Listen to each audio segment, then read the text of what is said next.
आज देवउठनी एकादशी है। संपूर्ण भारत की भूमि पर, संपूर्ण विश्व में आज भगवान कृष्ण, शालिग्राम जी भगवान और तुलसा मैया का मंगल विवाह हो रहा है। संपूर्ण विश्व में, पूरी भारत की भूमि पर पूरे सनातनी भाई बहन आज शालिग्राम जी के साथ में, लड्डू गोपाल जी के साथ में, भगवान नारायण के साथ में तुलसी जी का मंगल विवाह करेंगे।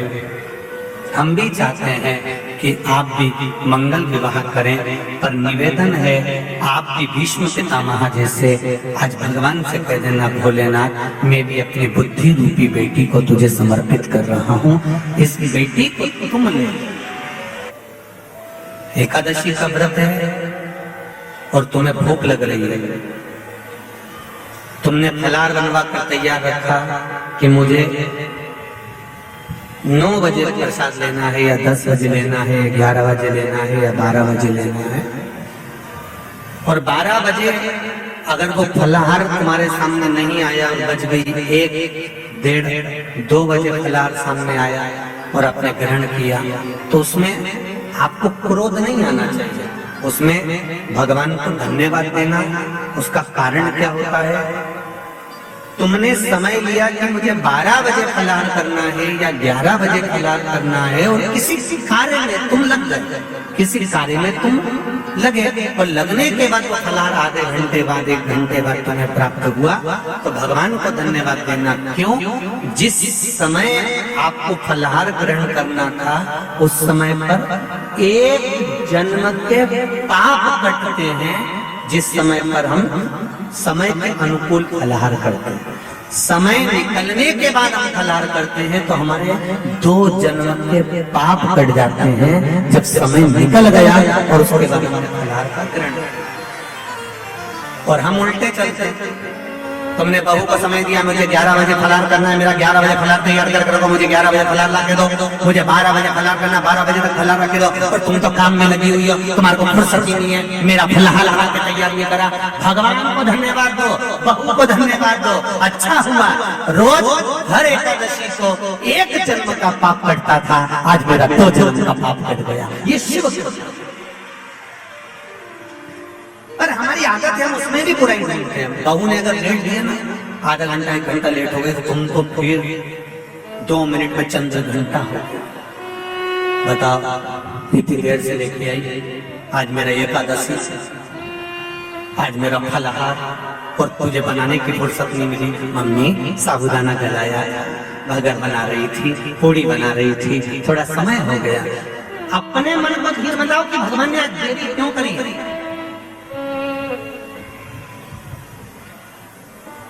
वही फलाहार किसी कारण से और लेट हो गए, दोपहर में 3 बजे के बाद हुआ,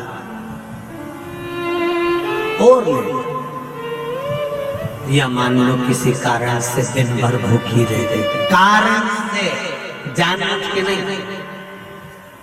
नहीं तो तुम बहुत चतुर बैठ गई हो रही।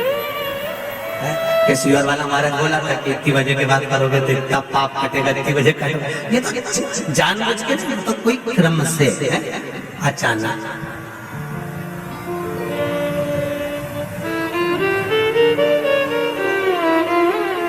जानबूझ के करोगे तो वो दिक्कत ही दिक्कत है। जैसे वो एक चरित्र आता है, एक पड़ोसन ऐसा धान कूट रही थी मूसल से, और उसके पास में उसकी पड़ोसन बैठी थी।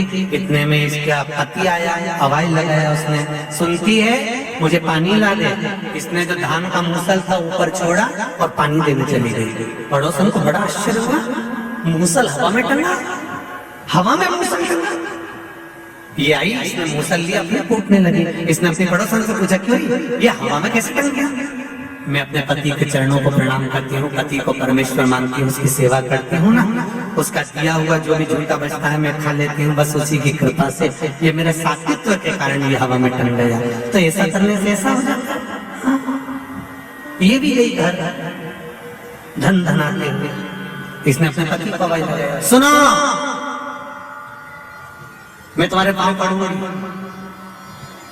पति ने सोचा 40 साल शादी के हो गए, आज क्या पता सियोर वाले महाराज की कथा सुन के जो पाँव पड़, आज मैं तुम्हारे पाँव पढ़ूंगी, सुनो 1 हफ्ते तक रोज तुम्हारे पाँव पढ़ूंगी, तुम्हारी पसंद का भोजन बनाऊंगी, तुमसे पूछूंगी क्या खाओगे, तुम बता देना, मैं वही बनाऊंगी, तुम सोओगे मैं तुम्हारे चरण दबाऊंगी, तुम जब थाली में छोड़ दोगे मैं वो भोजन करूंगी, फिर एक बार ऐसा चमत्कार होगा, मैं ऐसी धान कूट रही होगी, तुम एकदम आना, आते से कहना सुनती है पानी ला, और मैं मूसल छोड़ के आऊंगी और वो हवा में टूट जाएगा, तुम देखना।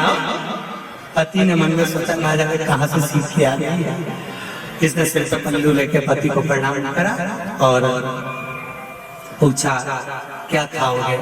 पति ने मन में सोचा 40 साल से कभी मुंह नहीं खोला मैंने खाने के मामले में, अब तो पति ने भी कह दिया भजिया बना ले, इमरती बना ले, जलेबी बना ले, खीर बना ले, पूड़ी बना ले, नमकीन पूड़ी बना ले, आलू की सब्जी, भिंडी की सब्जी, सब बनाने का जैसे पति ने बोला, पत्नी बोली चुप रहो, तुम्हारा बाप बनाए, इतनी सारी लिस्ट में बोली मेरे से जो बनेगा बना दूंगी, और बनाने गई भजिया बनाया, पूड़ी बनाई, सब बनाया, एक भजिया थाली में रखा, एक पूड़ी थाली में रखी, एक जलेबी रखी, सब सामान तक रख दिया, और जैसे ही पति ने भजिया खाना चालू करा, मुंह में भजिया लेने ही वाला था, इतनी देर में वहीं से बोली पूरा मत खाना, तुम्हारा झूठा खाना है मेरे को। बेचारे ने भजिया की भी केवल चोंच नहीं होती किसी किसी भजिया में, किसी किसी भजिया में चोंच होती, बस वही पूड़ी भी बनवाया, इतना सारा था, कुछ नहीं खाया। अब कह रही है तुम जाओ ना खाना खा के, पूरा निपटा गई पूरा, और खा खुआ के और पति के पास गई, अब तुम सजा में तुम्हारा चरण दबाऊंगी। अब चरण मरण तो कभी जिंदगी में दबाया नहीं, मच्छा मारे ये चरण दबाया। अब पति मोबाइल चला रहा होगा, किताब देख रहा होगा, किताब देखते देखते सो जाओ नहीं तो गला दबा दूंगी। अब बेचारे आंख बंद करी और एक आंख खोल के ऐसे ही नहीं दबा रहे, इसको पगली हो गई है। सब काम करा, फिर बोली अब तुम बाहर जाओ, मैं धान कूटूंगी, तुम आना और हवाई लगाना सुनती है, मेरे लिए पानी ला, और सुनो जल्दी आ जाना, मेरे हाथ पे छाला पड़ जाने दो। और उसको जो कूटने के लिए मूसल ऊपर करा, इतने में पति हवाई लगाया, अरे सुनती है पानी ला दे, और इन्हें जो मूसल छोड़ा ये करम पे पड़े, जो पड़ा। अरे शिव पुराण कहती है जो दिल से किया जाए वो प्रथम, दिखावे से भगवान प्रसन्न नहीं होता, भगवान को दिखावा प्रिय नहीं है, भगवान को तो तुम्हारा केवल निष्कपट भाव से निर्मल मन सो मोहि भावा, भगवान को दिखावा नहीं, हृदय से। सबसे ज्यादा भटकने वाली है ये बुद्धि, ये चित्त, ये वृत्ति, ये भटकता है।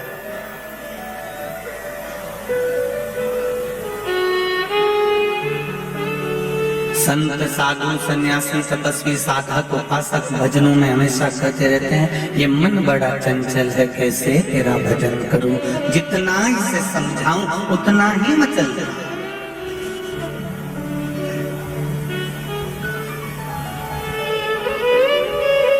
ये बुद्धि इतनी विचित्र है, ये बुद्धि, ये मन, ये चित्त इतना विचित्र है कि ये स्थिर रहता ही नहीं।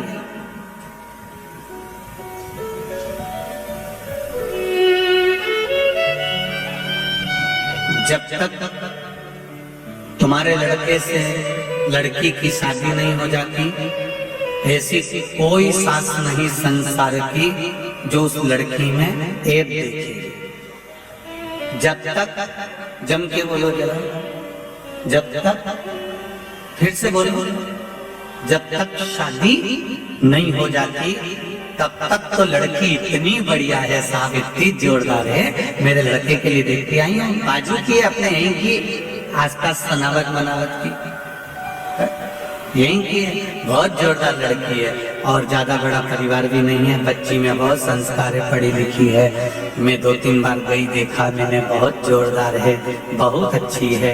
उसके माँ बाप के संस्कार हैं। जो लड़की इतना मुंबई पूना में पढ़ने के बाद भी इतनी संस्कारवान है, जब तक उसकी शादी आपके लड़के से नहीं हो जाती तब तक आप उस लड़की के गुण ही गुण देखते हो। उस लड़की में कभी तुमने अब नहीं देखा, पर शादी होने के 2-4 साल बाद तब तुम्हारे मुख से जो निकलना प्रारंभ होता है, उनकी माँ ने तो यही सिखाया है।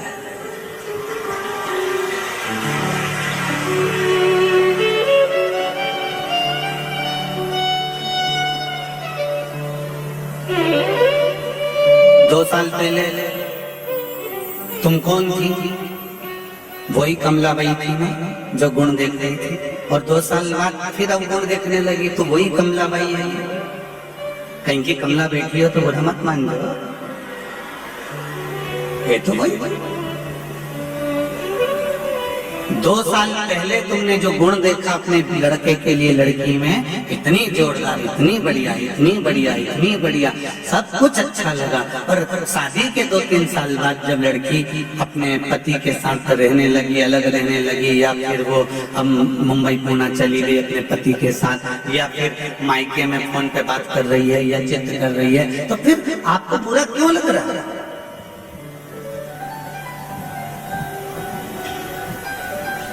इस बुद्धि को बिगड़ने में देरी नहीं लगती। सुन लो री भीकन गांवली, जी जी जी, ये बुद्धि कभी भी बिगड़ सकती है। अच्छाई देखेगी तो लोगों में इतना अच्छा देख लेगी, इतना अच्छा देख लेगी, इतना अच्छा देख लेगी, और जब बुराई देखेगी तो इतना बुरा देख लेगी, इतना बुरा देख लेगी कि उसका मुंडा देखना ही पसंद नहीं करेगी। अब मैं उसका मुंडा ही नहीं देखूंगी। और इससे पहले तो कह रही थी मुंडा दिखाई हो, मुंह दिखाई हुई, और उनमें सबसे पहले हाथ की चूड़ी तू नहीं दी कमला, तू नहीं, और अब के मुंडा नहीं दी।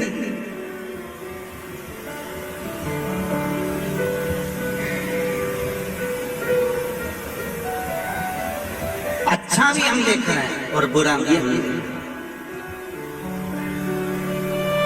पर निवेदन एक, शिव महापुराण की कथा कहती है, ऐसा संसार में कोई नहीं जन्मा जो अच्छा और बुरा नहीं देखेगा, सब देखेंगे। पर निवेदन है, अच्छा देखो, और अच्छा देखने के बाद में जब तुमको बुरा उसमें नजर आने लगे, तब उसमें एक विचार करना कि बुराई उसमें नहीं है, बुराई हमारे नेत्रों में आ गई है, ये मन में आ गई है। इसलिए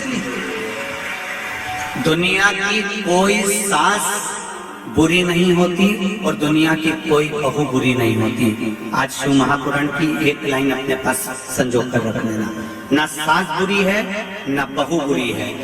तुमने जो पूर्व में कर्म करा है वो कर्म का भोग तुम्हें अब भोगना पड़ेगा। तुमने पूर्व में अगर गौ माता को रोटी दी है, खूब सहलाया है, अच्छे से उसके साथ में व्यवहार करा है, खूब अच्छे से व्यवहार करा है, तो वो गौ माता तुम्हारे यहाँ बहू बनकर आती है और तुमको मरते दम तक रोटी देती है, मरते दम तक तुम्हारी सेवा करती है। और तुम्हारे दरवाजे पर गाय आई थी, और गाय आने के बाद तुमने एक बार रोटी देने के बाद दूसरी बार कह दिया गाय को दे, बार बार बार बार बार बार। वो गाय की तो आदत पड़ गई है, थोड़ी थोड़ी देर में घूम के हमारे यहाँ जाती है, एक बार रोटी दे दी ना बहू अब मत दे। तुमने मना करा। जब वो बार बार दरवाजे पे आके खड़ी होगी तो डंडा लेके तुम खड़ी हुई, तो वही गाय बहू बनकर आई, और अब वो भी तुमको एक ही बार चाय दे रही है। वही अब वो भी तुमको एक ही बार रोटी दे रही है, और तुम उसके लिए बहुत बड़बड़ाती थी, इसलिए दिन भर रसोई घर में वो भी तुम्हारे लिए दिन भर बड़बड़।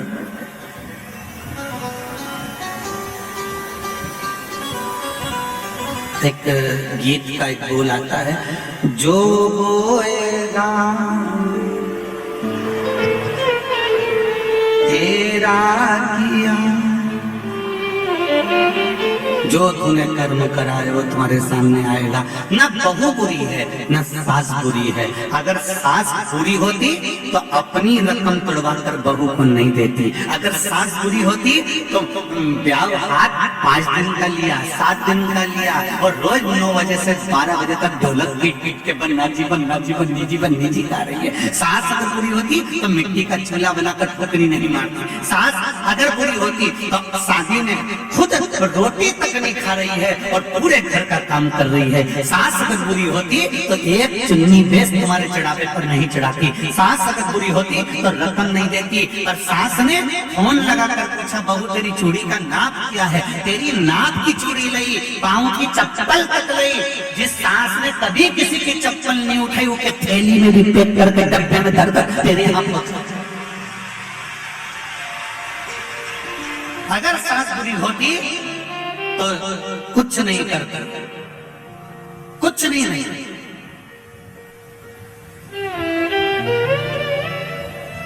सास बुरी नहीं है और सासुओं से निकलने बहू भी बुरी नहीं है।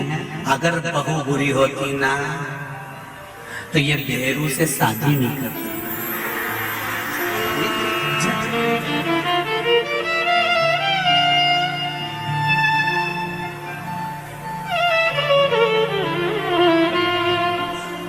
आज देवउठनी एकादशी है।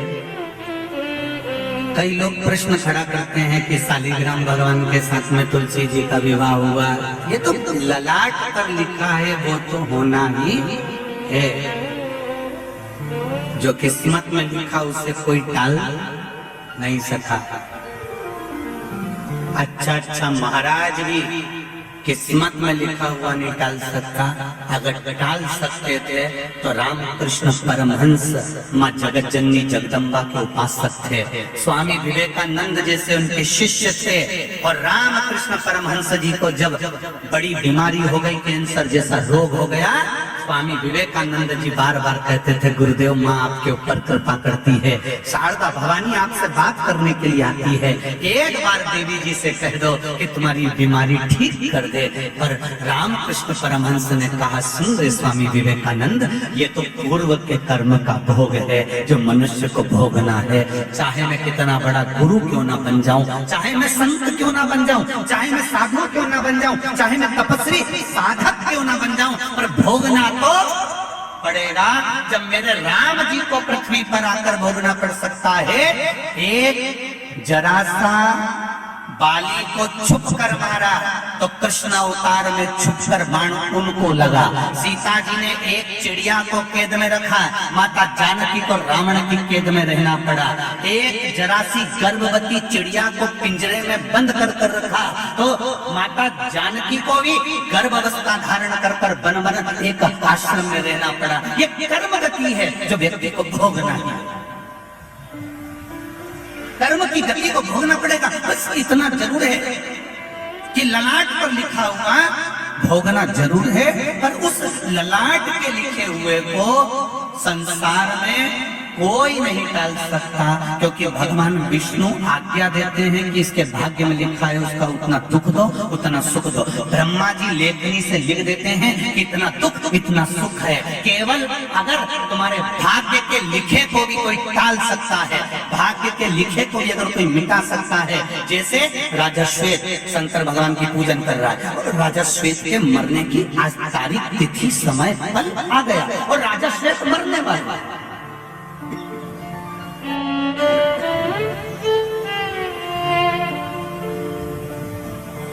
राजा श्वेत के प्राण छूटने वाले, यमदूत आ गया बंदी बनाने के लिए। शंकर भगवान ने कार्तिक जी को भेज दिया, यमदूतों को भगा दिया। यमराज मर गया, मृत्यु देवी मर गई, सूर्य नारायण भगवान रोने लगे। भगवान विष्णु ने पूछा क्या हुआ? मेरे बेटे यमराज को मार दिया शंकर भगवान, मृत्यु देवी को मार दिया मेरी पोती को शंकर भगवान ने। भगवान विष्णु ने शिव जी से पूछा कि हमने लेखनी में इसकी मौत लिख दी थी, ब्रह्मा जी ने अपनी कलम से लिख दी थी, तो फिर इसको मरने क्यों नहीं दिया?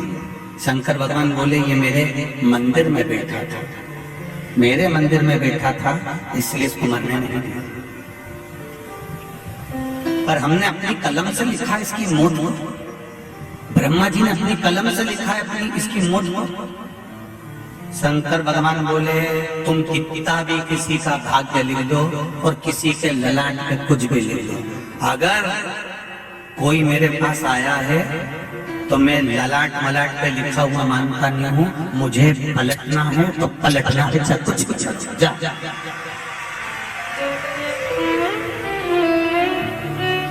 भगवान ब्रह्मा जी ने कहा कि मेरे को अब तुम्हारे यहाँ नौकरी नहीं करना, इस्तीफा दे रहा हूँ। ब्रह्मा जी ने कहा मुझे ब्रह्मा बनना ही नहीं है, मेरा इस्तीफा स्वीकार करो। क्यों? जब मैंने लिख दिया कि ये मरेगा तो फिर इन्हें कैसे बचाएगा?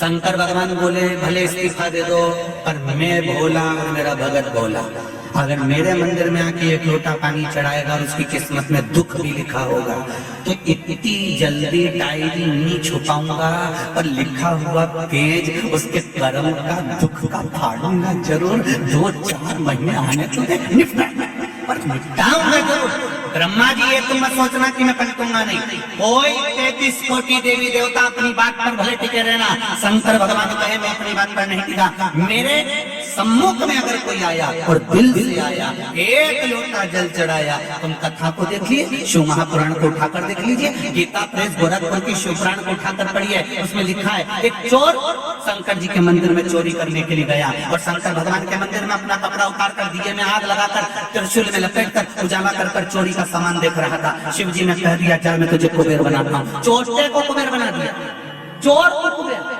इंद्र वो कुबेर अपनी कुर्सी से नीचे उतरकर भगवान विष्णु के पास जाकर बोले कि मुझे अपनी कुर्सी से चोर ने उतार दिया। क्यों?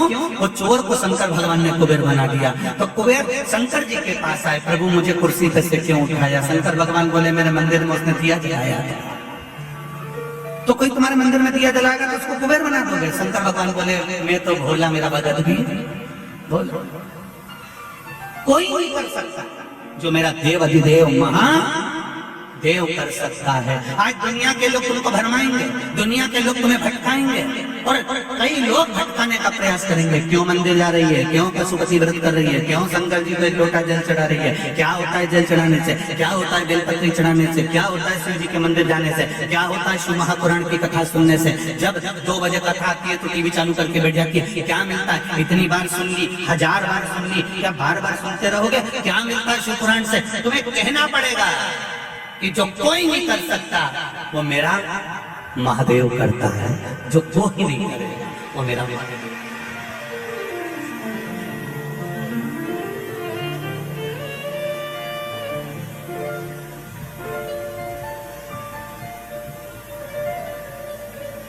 कोई नहीं, ये पत्र आया देखिए।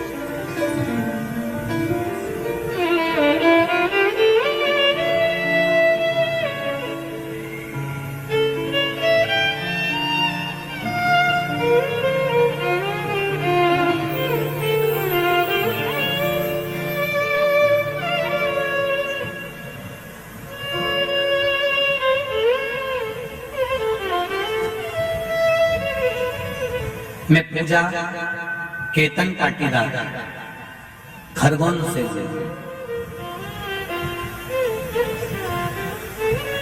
29 दिसंबर 2021 को मेरी पहली संतान 9वें महीने में डिलीवरी के समय पर 7 दिन पहले मर गई, गर्भ में शांत हो गई। मैं बड़ी दुखी हो गई। तब मेरे परिवार वालों ने कहा चिंता मत कर, तू शिव जी पे विश्वास रख, शंकर भगवान से प्रार्थना कर, शिव से कहे। कथा में सुना है कि किसी की संतान भी चली जाती है और भगवान से मांगे भोलेनाथ उसकी लेखनी बदलकर वही संतान वापिस देते। मैं ठीक हुई, हॉस्पिटल से आने के 1.25 महीने बाद मैंने भी पशुपति व्रत करना चालू करा और मेरे बाबा से निवेदन करा कि जो मेरे गर्भ से लड़का शांत हुआ है वो लड़का मुझे वापस चाहिए। बाबा की कृपा देखिए गुरुजी, शिव जी की कृपा ऐसी हुई कि तीसरा ही व्रत मैंने पशुपति का करा और बाबा ने मेरी व्रत स्वीकार कर लिया और एक ही साल के अंदर इस अक्टूबर महीने की 17 तारीख को मेरे घर में फिर बेटे ने जन्म लिया। ये शिव है। मेरा बेटा आज 20 दिन का हुआ है, इसलिए मैं कथा में नहीं आ सकी, पर टीवी पर रोज सुन रही हूँ। पत्र मेरी बहन के हाथ भेजा है। बहन आई है, जिन्होंने आप ही हैं, दोनों हाथ हिला दो। श्री शिवाय नमस्तुभ्यम। पत्र मैंने अपनी बहन के हाथ भेजा है कि शंकर की साक्षी क्या होती है, शंकर का प्रमाण क्या होता है कि अकाल मृत्यु वो मरे जो काम करे चंडाल का, और काल उसका क्या बिगाड़े जो भक्त हो महाकाल का। मैंने अपनी बहन के हाथ पत्र भेजा है क्योंकि मुझसे रहा नहीं गया। मुझे 20 दिन में भगवान ने ये बाप की संतान दे दी, इसलिए मैं निवेदन कर बैठिए। श्री शिवाय नमस्ते। शिव कृपा इसको एक पत्र और आया, देखिए।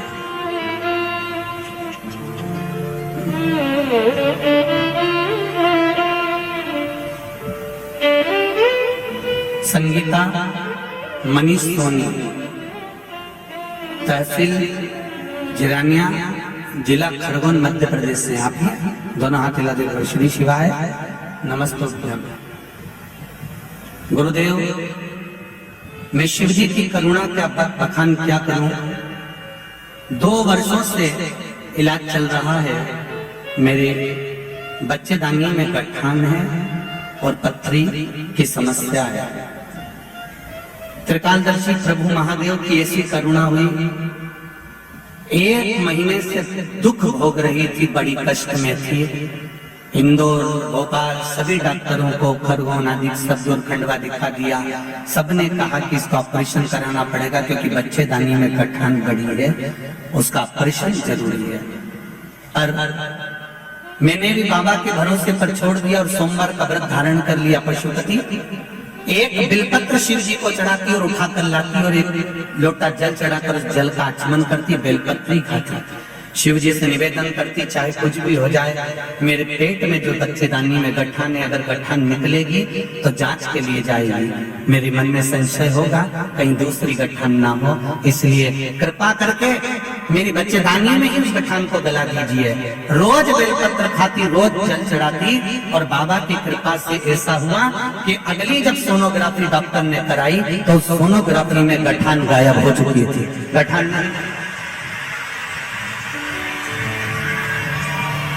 और सोनोग्राफी में गठान ठीक है गया। बैठिए। श्री शिवाय नमस्ते। सोनोग्राफी में गठान गायब हो गई थी जो सालों से थी, वो गठान अब नहीं।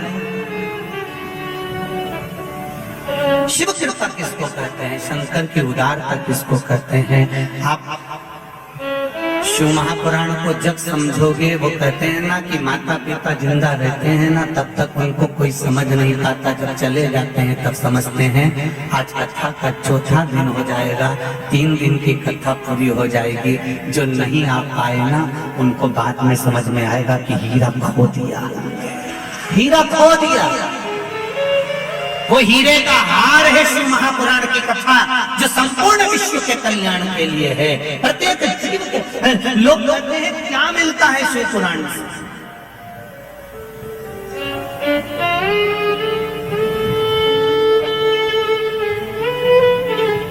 रामायण जीना सिखाती है, भागवत मरना सिखाती है, शिव पुराण जितनी जिंदगी भगवान ने दी है उसे स्वस्थ और एंजॉय में रहना सिखाती है।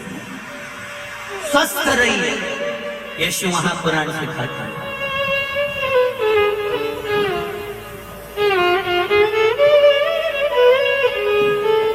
तुम्हारी तपस्या खाली नहीं जाने वाली। तुम जो 2 बजे से कथा चालू होती है और 8 बजे से 7 बजे से जगह संभाल कर बैठती हो, आप लोग अपनी जगह संभाल कर बैठती हो। कई लोग ये धूप में खड़े हुए हैं, कलम देख रहे थे, कुछ लोग अपने अपने घर से छाता लेकर आ गए थे, कोई चद्दर लेकर आ गया था, 4 लोग पकड़ कर कथा सुन रहे हो। कई इधर उधर बैठ कर ट्रैक्टर ट्राली के ऊपर इधर उधर चढ़ के कथा सुन रहे हो। कोई रोज महिला मंडल टेंट लगाती, रोज आगे बढ़ते चले जाते हो। तो तुम्हारी तपस्या खाली नहीं जाएगी, ये निश्चित है। इस भट्टी में अगर तप गए तो सोना अगर निखर गया तो जिंदगी में सार्थक और कीमत वाला है, खाली नहीं जाएगा। जितने आस्था चैनल पर सुन रहे हैं, जितने फेसबुक यूट्यूब पर सुन रहे हैं, ये बेटा बेटी, ये नवयुवक बच्चे, ये बुजुर्ग माताएं, ये घर घर के बच्चे, अगर शिव महापुराण की कथा तुम्हारे घर में चल रही है, भले आधा घंटा चले, 20 मिनट चले, 25 मिनट चले, पर वो कथा का एक शब्द भी अगर आस्था चैनल के माध्यम से घर घर में, मोबाइल के माध्यम से, दुकान पर, व्यापार में, ऑफिस में, कहीं पर भी चल रहा है, तुम धोखा नहीं खा सकते। ये निश्चित है, ये निश्चित है कि तुम धोखा नहीं खा सकते। एक बात आपसे पूछना चाहूंगा, भीकन गांव की पावन धरा पर आज तक ये प्रश्न हमने नहीं किया, पर आज पहली बार ये प्रश्न आपसे कर रहे हैं। इस भीकन गांव की धरा पर कोरोना महामारी जैसी बीमारी निकलने के बाद चीन आज तक समझ नहीं पाया, पर कोरोना जैसी बीमारी निकलने के बाद भारत की भूमि का एक एक छोटे से छोटा और बड़े से बड़ा व्यक्ति फिर संभल गया और उसकी अर्थव्यवस्था फिर बढ़ गई। ये शिव की कृपा। हम तो कहते हैं ये कोरोना महामारी ने, ये शिव महापुराण की कथा स्वयं शंकर भगवान ने ही करवाकर जनमानस तक पहुंचाई है कि ये कहीं ही डोल ना जाए, कहीं भटक ना जाए। ये शिव कृपा।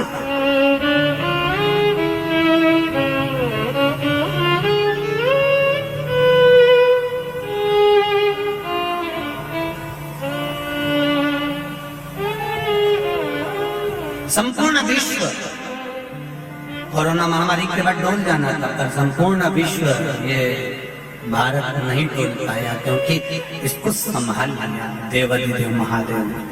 आप जो कथा सुनते रहे हो, एक छोटा सा व्यापार करने वाला व्यक्ति भी शंकर जी को जब लोटा भर के जल चढ़ाने लगा ना, पहले उसके ऊपर कर्जा बढ़ते जा रहा था। अब आप अंदाजा लगाकर देखना, पहले शिव महापुराण के पहले का समय निकालना और शिव महापुराण जब से सुनना चालू करी उसके बाद का समय निकालना, पूरी जिंदगी के पुराने समय को निकालकर आज का समय निकालना कि भगवान ने तुम्हारा हाथ पकड़ा कि नहीं पकड़ा, थोड़ा व्यापार बढ़ा कि नहीं बढ़ा, थोड़ी संपदा वैभव मन आनंदित हुआ कि नहीं हुआ, शिव ने कृपा करी कि नहीं करी, अपने हृदय से सोचो, अपने चित्त से सोचो।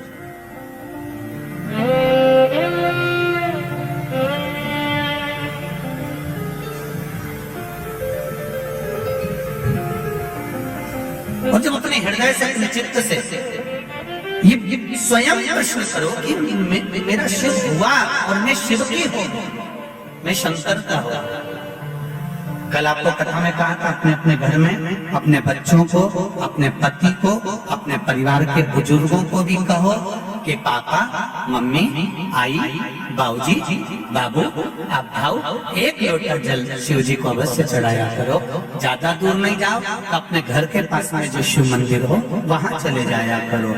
उससे घर के लोगों को फायदा नहीं मिलेगा, तुम्हारी किस्मत में जो दुख लिखा है उसे कोई दूसरा नहीं काट सकता।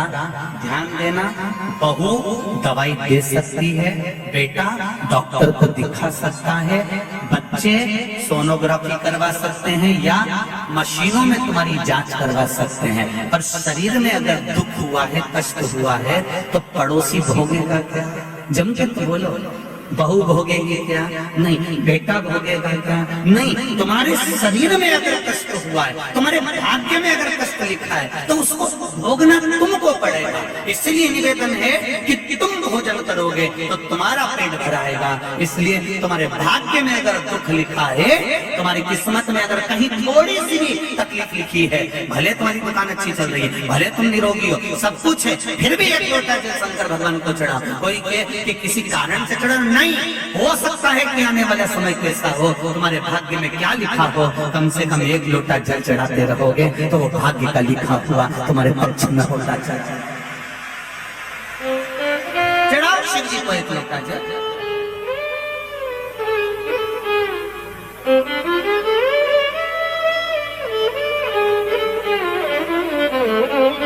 भगवान शिव की आराधना,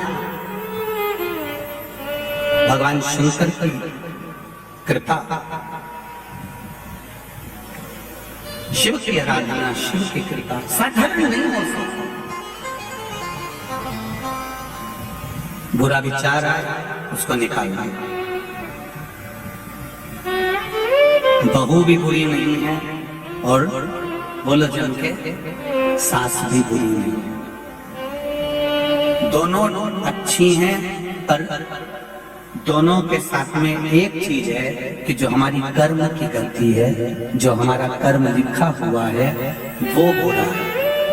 वो बुरा होता है तो क्या करवाता है? सास बुरी नहीं है, बहू बुरी नहीं है। जब कर्म की गति बुरी होती है तो फिर वो बुरा करवा देता है। कैकेयी बुरी थी क्या? जम के बोलो। नहीं। कौशल्या मैया बुरी थी क्या? नहीं। सुमित्रा जी बुरी थी क्या? नहीं। दशरथ जी बुरे थे क्या? नहीं।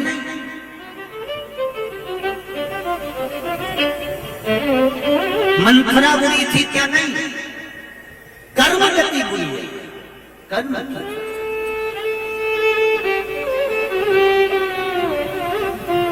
इतनी अच्छी थी कैकेयी कि सीता जी विवाह कर आई थी और मुंह दिखाई में जब देने की बारी आई थी तो कैकेयी ने अपना शीश महल बनवाया था, वो शीश महल जानकी जी की मुंह दिखाई में दे दिया था। इतनी चाहती थी बहू और बुरी बनी। कर्म गति के अनुसार जब बुरी बनी तो ऐसी बन गई कि राम जी को 14 वर्ष के लिए वनवास भेजा।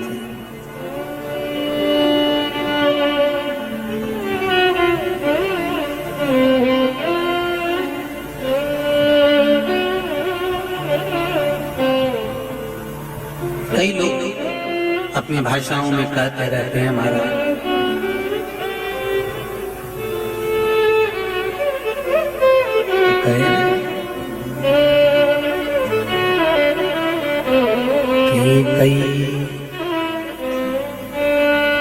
कैकेयी तूने लूट लिया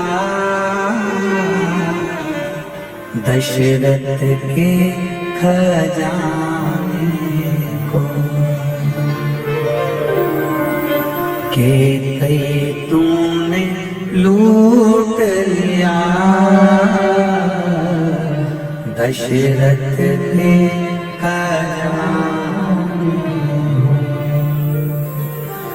तू तरस जाएगी रानी, तू तरस जाएगी रानी, मांग अपनी सजानी। कैकेयी तूने लूट लिया दशरथ के खजाने। हाथ तरसेंगे चूड़ी को,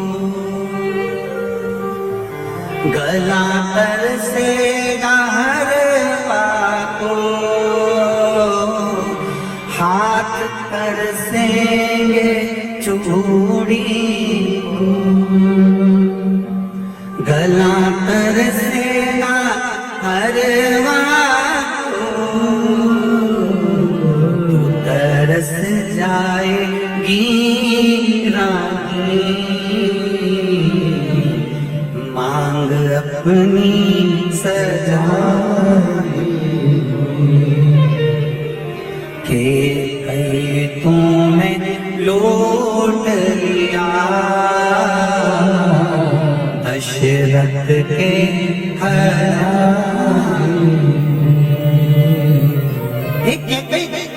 कर्म गति के कारण तू लूट गई। इतनी अच्छी थी, इतनी बढ़िया थी, पर केवल तेरे ललाट पर जो लिखा हुआ था कर्म की गति का खेल लिखा हुआ था, उसने तुझे अच्छे से बुरा बना दिया। मेरा निवेदन भिकन गांव की इस पावन धरा से, घर घर में चल रही सुमहापुराण से, आस्था चैनल फेसबुक पे सुन रहे सारी बहू बेटियां और माताओं से कि न सास बुरी होती है न बहू बुरी होती है। सास नहीं चाहती कि मैं कोई अपशब्द बोलूं, वही बहू भी नहीं चाहती कि कोई अपशब्द बोलूं, पर ललाट पर जब कर्म गति उल्टी पड़ती है तो अपने आप चिट्ठा से अपशब्द निकल कर ही देती है। ये कर्म गति। अब ऐसे समय पर क्या करोगे आप?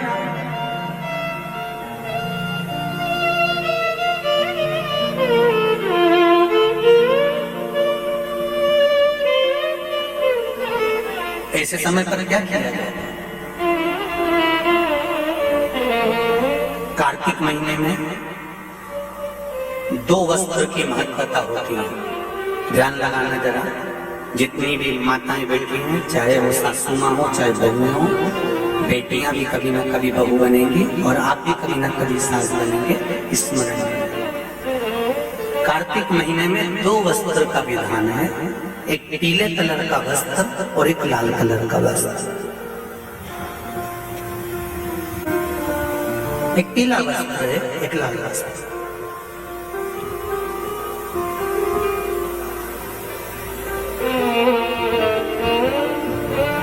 आज देवउठनी एकादशी है। ऐसी कोई माता नहीं होगी जो अपने घर में तुलसी जी का पूजन नहीं करे।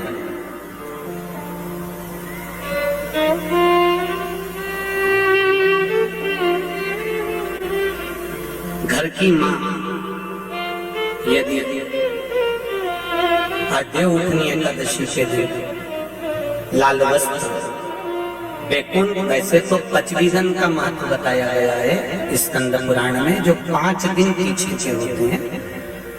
आंवला नवी से जो क्रम पचवीजन का चालू होता है पूर्णिमा तक, वैकुंठ चतुर्दशी के क्रम तक, उसका जो महत्व, इन 5 दिनों की महत्वता वैसे स्कंद पुराण में कही गई है, पर आप समझें उसको। लाल वस्त्र अगर कार्तिक महीने में तुलसा महारानी पर ओढ़ाया जाता है और वही वस्त्र बाद में रख लिया जाता है संभाल कर, तो उस घर में किसी कर्म गति के कारण भी अगर अपशब्द निकल रहे होते हैं तो वो अपशब्द वो वस्त्र रोक लेता है। वो वस्त्र रोक, कौन सा वस्त्र? लाल वस्त्र। पीला वस्त्र इन 5 दिन में अगर तुलसा महारानी को चढ़ाया जाता है और उसको रखा जाता है, तो जिस नारी के गर्भ से संतान नहीं भी हो रही होती है, उसके कक्ष में अगर वो वस्त्र कुछ दिन तक रखा रहता है तो ये निश्चित आती है कि गर्भ ठहरता जरूर है। ये पीले वस्त्र की और लाल वस्त्र की महत्वता कार्तिक महीने। अब कई माताएं कहती हैं कि हमारे पास में लाल वस्त्र नहीं है, हमारे पास में इतना नहीं है, तो लाल कलर का लच्छा भी तो आता है, नाड़ा। बोलो आता है कि नहीं आता? लाल तुम्हारे घर में सिलाई करने का लाल कलर का धागा तो होगा ना कि नहीं होगा? लाल कलर का लच्छा तो होगा, नहीं होगा सफेद कलर का धागा तो होगा, उसको कंकु में लाल कर। पर उस वस्त्र की महत्वता को हम समझें। जैसे बांस की पिटारी में, ये तो लोगों की परिभाषा है, आजकल की माताएं तो सुहाग का सामान प्लास्टिक की टोकरी में रख कर देती है, पर हमारे यहाँ नहीं लिखा कि प्लास्टिक की डलिया में सुहाग की सामग्री दो। हमारे यहाँ कहा कि जो वंश बढ़ावे, जो वंशकार होते हैं ना, बांस बनाने वाले होते हैं, वंशकार होते हैं, इनको तो तुम्हें रोज धन्यवाद देना चाहिए। जो बांस का टोकरी बनाते हैं, सुपड़ा बनाते हैं, बांस का सामान बनाते हैं। आज भी विवाह में हमारे यहाँ मंडप भी बांस का होता है, सुपड़ा भी बांस का, डलिया भी बांस की। सबसे पहले खलमट्टी अगर आती है, शादी के ब्याहों में सबसे पहले मिट्टी आती है तो बांस की टोकरी में आती है। एक नियम है, क्यों? क्योंकि जिसकी शादी में मट्टी, इधर लाते मट्टी, जिसकी शादी में मट्टी बांस की डलिया में आती है, उसको संतान के लिए डॉक्टर को दिखाने की जरूरत नहीं। जिसकी शादी की शुरुआत प्लास्टिक की डलिया से होती है, फिर उसको टेस्ट भी करवाना ही पड़ता है।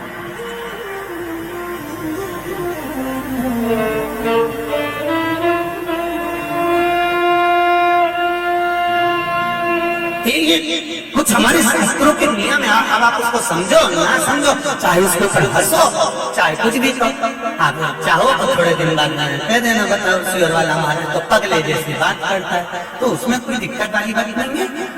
पगले का अवार्ड हमको ही मिलने वाला है, उसमें कोई दिक्कत वाली बात नहीं। पर उसको समझो कि हमारे सनातन धर्म में ये वंशकार, बांस का सामान बनाने वाले, बांस की डलिया बनाने वाले, बांस का सुपड़ा बनाने वाले, सबसे पहले ये वंशकार हुए, फिर खवास नाई, ये हुए, फिर चर्मकार हुए, जूता चप्पल बनाने वाले, फिर अन्य जितने जितने हमारे यहाँ, इनको लोग कहते हैं कि इनको हमारे यहाँ से हटा दिया, ऊंची जाति वाला ने इनको पीछे हटा दिया। कोई इनको पीछे हटाने वाला नहीं है, केवल तुम्हारी बुद्धि से लोग तुमको प्रश्न कर रहे हैं कि हमको नीचा दिखा रहे हैं, हमको ऊंचा दिखा रहे हैं। किसी जात में, किसी समाज में ये नहीं कहा गया कि इनको नीचा दिखाना। प्रत्येक समाज में, चाहे ब्राह्मण के घर की शादी हो, चाहे क्षत्रिय के घर की शादी हो, चाहे वैश्य के घर की शादी हो, सबसे पहले वंशकार की डलिया आती है, वंशकार आता है। सबसे पहले हमारे यहाँ अगर पादुका बनाई जाती है तो सबसे पहले चर्मकार आता है, सबसे पहले हमारे यहाँ खवास आता है। पहले इनको लाकर दिखाया जाता है। पहले संबंध भी सेठ खुद नहीं जाता था करने के लिए, खवास जाता था, वंशकार जाता था, ये जाते थे, संबंध पक्का कर आते थे और शादी हो जाती थी। न लड़का देखता न लड़की देखती। ये सब बाद में चालू हुआ। अब दुनिया के लोगों ने अपनी राजनीति को अखाड़ा बनाने के लिए कह दिया कि ये समाज नीची हो गई, ये समाज ऊंची हो गई, इसको पिछड़ा कर दिया, इसको उसमें कर दिया। कोई नहीं कर रहा किसी को। भगवान की ये पोथी रखी है शिव महापुराण की, जिस पे रखी है, इसके 4 पाए, 1, 2, 3 और ये 4, ब्राह्मण क्षत्रिय वैश्य शूद्र, ये 4 पाए पर मेरी शिव महापुराण की पोथी रखी हुई है। कोई साधन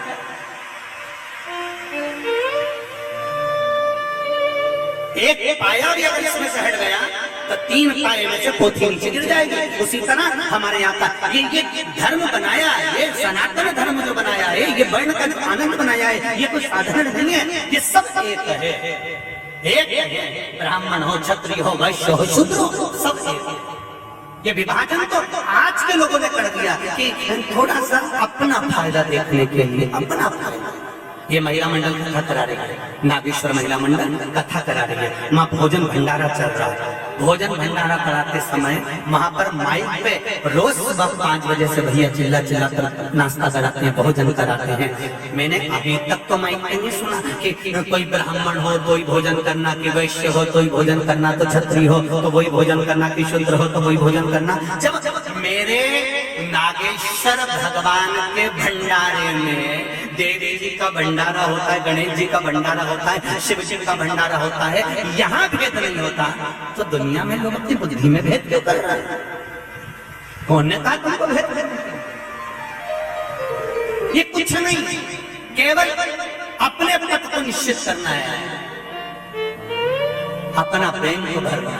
इसलिए फूट डालो, मालूम है आपको, फूट डालो, शासन करो। ये दुनिया के लोग।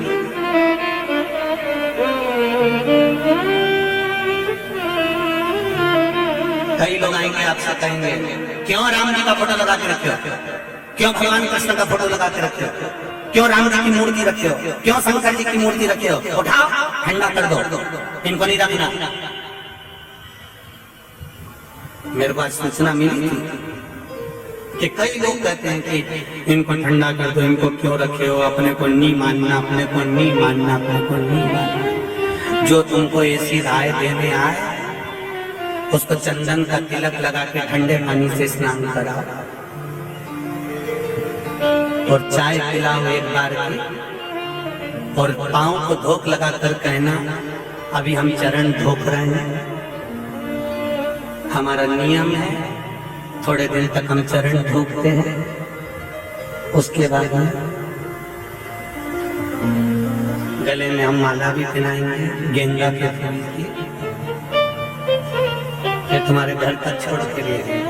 कोई तुमको अगर अकल दे कि भगवान का फोटो हटा दो, मूर्ति हटा दो, ये सब ढोंग है, तो प्रपंच है, तो उनको कह देना हम तुम्हारे घर पर राय लेने नहीं गए थे, हम तुमको बुलाने नहीं गए थे, तो तुम हमारे यहाँ आकर हमारे घर में राय क्यों दे रहे हो? गेट खुला है, निकल के बाहर जाओ और अपने घर में अपने लड्डू बनाओ, प्रेम से खाओ। नहीं, सहजता में, सरल।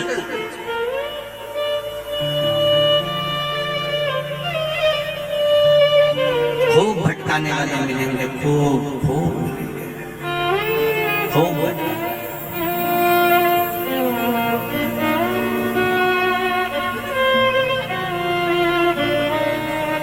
तो ना सास बुरी ना बहू बुरी, कर्म की गति बुरी होती है। बुराई अपने भीतर इकट्ठी मत करो। बहुत छोटा सा जीवन है जीजियों, मेरे भाई बैठे हैं, तुम्हें जीजी बोलो तो ये जीजा ही होंगे मेरे, तो मेरे जीजा आपसे भी निवेदन है, बहुत छोटा सा जीवन, बहुत छोटा सा। कब किसके प्राण किस समय आखिरी होंगे किसी को नहीं मालूम पड़ेगा, एक क्षण लगेगा। अकड़ में मत जियो, कई लोग अकड़ में जीते, मेरा समय आन दे तब बताऊंगा कि मैं क्या हूं, फिर चिल्ला के देगा मेरा समय आन दे तब मैं बताऊंगा कि हूं क्या।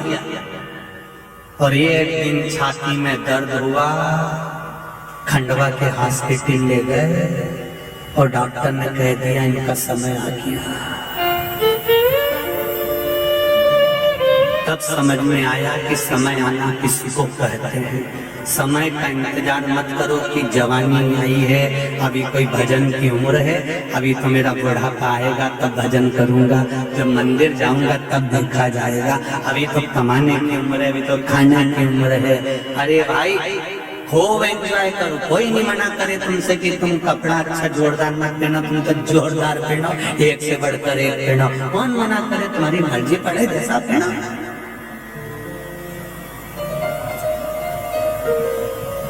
कौन एक पटरी की जगह 4 पटरी लगा, कौन मना करे, तो बढ़िया चाय पुतली भाई भाई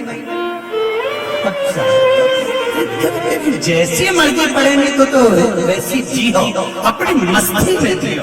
पर इतना निवेदन है, ऐसा कोई समय, ऐसा कोई क्षण, ऐसा कोई पल नहीं जाना चाहिए जिस समय मेरा बाबा शिव की याद ना आए। हर पल शिव याद आना चाहिए, हर पल शंभु। उस बिंदु को पहचानो जिस बिंदु में शिव समाया हुआ है, उस बिंदु को जानो। ब्रह्मा विष्णु और महेश में जब भेद हुआ, ब्रह्मा जी ने पूछा कि भगवान विष्णु के पिता कौन है, और भगवान विष्णु ने कहा मेरे पिता प्रकट हों। तब एक बिंदु के रूप में शिव प्रकट हुए थे केवल। इसलिए आज भी ब्रह्म कुमारी आश्रम में जाओगे तो वहाँ की बहनें, वहाँ की बेटियां, वहाँ की दीदियां आपको एक बिंदु का महत्व समझाएगी। इस बिंदु में ब्रह्मा भी है, इस बिंदु में विष्णु भी है, इस बिंदु में शिव भी है। एक ब्रह्म कुमारी आश्रम में जाकर आप दर्शन करेंगे तो वहाँ की बहनें, वहाँ की आपको बिंदु की महत्वता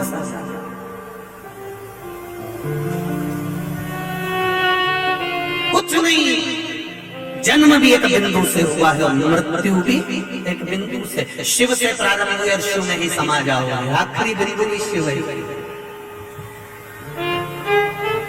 भीतर बहुत सारा पाप न रखिए, कपट न रखिए, बेईमानी न रखिए, प्रपंच न रखिए। अच्छा एक बात बताओ, गेहूं को कितने समय तक रख सकते हो घर में? 1 साल तक रख सकते हो? अरे बोलो, जम के बोलो जरा, और जम के बोलो। गेहूं 1 साल तक रख सकते हो, और गेहूं का आटा बना दिया, आटा ज्यादा से ज्यादा 1 महीना आराम से रख सकते हो। गेहूं 1 साल तक रख सकते हो, आटा 1 महीना रख सकते हो, और वही आटे की रोटी बन गई और तुमने खा ली। पेट में कितने दिन रख सकते हो? बता जरा जल्दी बोला, जरा तुमको बोला। तुम तो सुबह जाने लगा कि नहीं जाऊंगा, तो पेट में रखूंगी लड़ी नहीं। 20 रुपए किलो का गेहूं की रोटी है, 25 रुपए की रबड़ी भी अंदर गई है। मेथी की सब्जी लाई थी 12 रुपए किलो की, वो भी अंदर नीचे। गेहूं 1 साल तक तुम अपने घर में रख सकते हो, आटा हो गया तो 1 महीने अपने घर में रख सकते हो, और वही आटे की रोटी बनाकर खा ली तो पेट में पूरी रात भी नहीं रख सकते। जब इतनी रोटी को तुम अपने पेट में नहीं रख सकते तो बहू की छोटी छोटी बात को अपने कलेजे में क्यों रखते हो?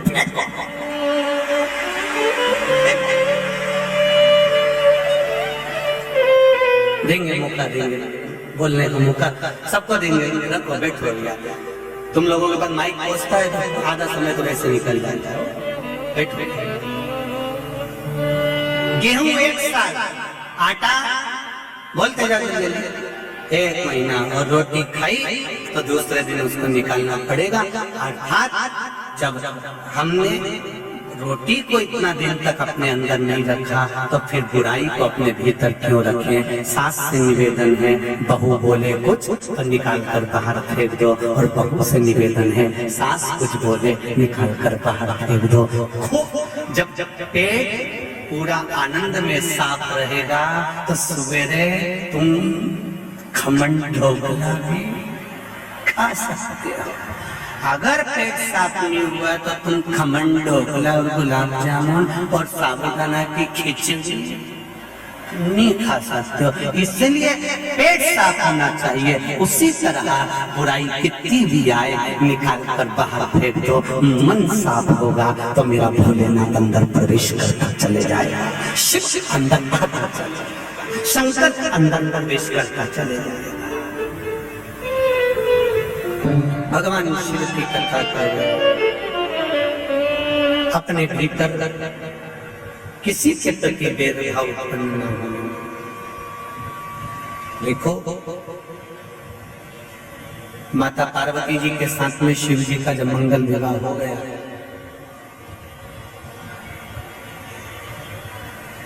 भगवान शिव और पार्वती का जब मंगल विवाह हो गया, पार्वती जी विवाह कर जब घर आ गई, प्रभु चरण की सेवा में माता पार्वती जी नहीं रात लग गई।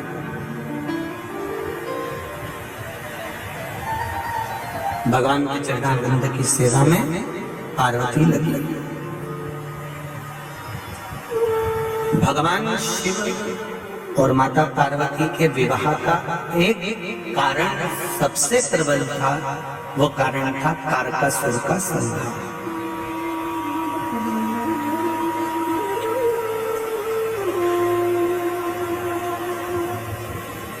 यदि तारकासुर नहीं मरेगा, तारकासुर को मरने का विवाह क्रम, क्योंकि तारकासुर ने ये वर मांगा था कि मेरे प्राण छूटे तो भगवान शंकर के पुत्र द्वारा छूटे।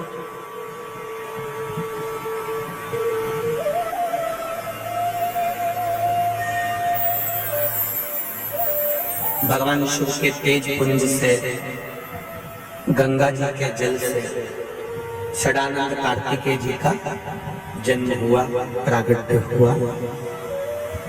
और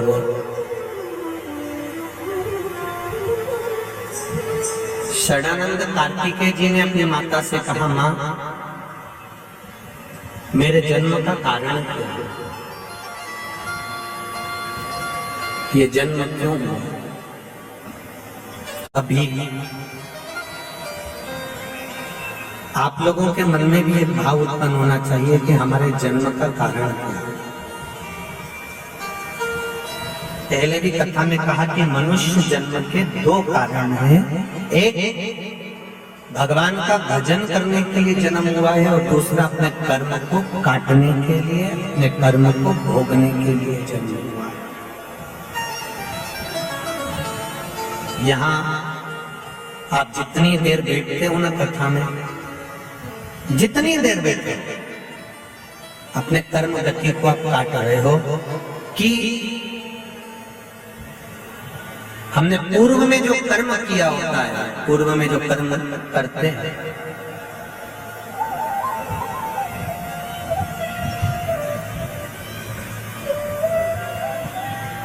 उस कर्म की गति को काटने के लिए हम जितनी देर कथा में बैठते हैं उतनी देर हमारी कर्म गति कटती जाती है। हमारा जो पूर्व का किया गया पाप कर्म है वो कटता जाता है।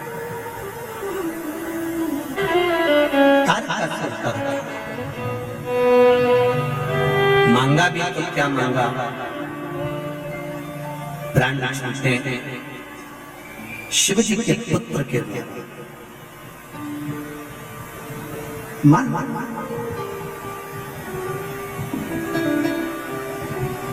दिया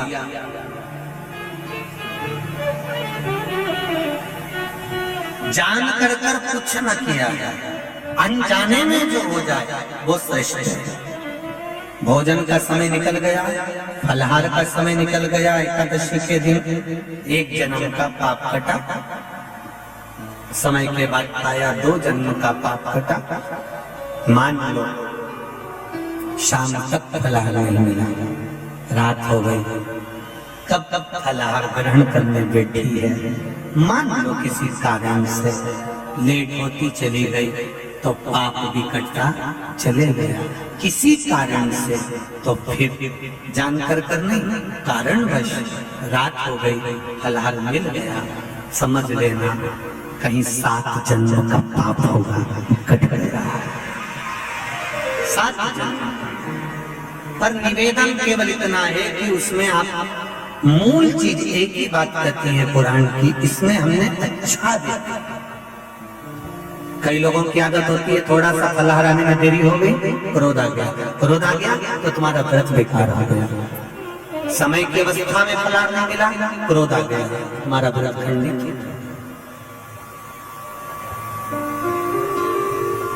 जिस दिन तुम्हारा व्रत हो उस दिन आपके मुख से अपशब्द न निकले।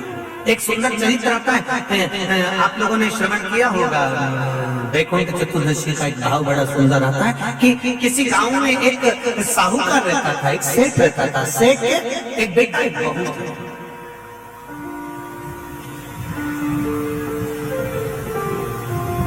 और बहू बेटा दोनों धर्मात्मा, दोनों पुण्यात्मा।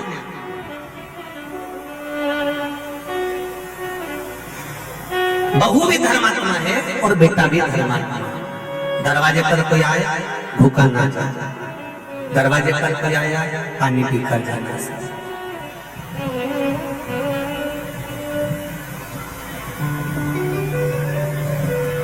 कोई खाली ना जाए, ऐसी बहू बेटा था।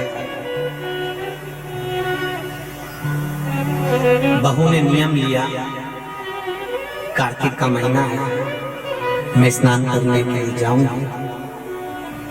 ससुर जी से कहा, पिताजी मैं कार्तिक के महीने का स्नान करूंगी, परंतु मेरे साथ में थोड़ी सी परेशानी ये है कि मैं स्त्री हूं, मैं नारी।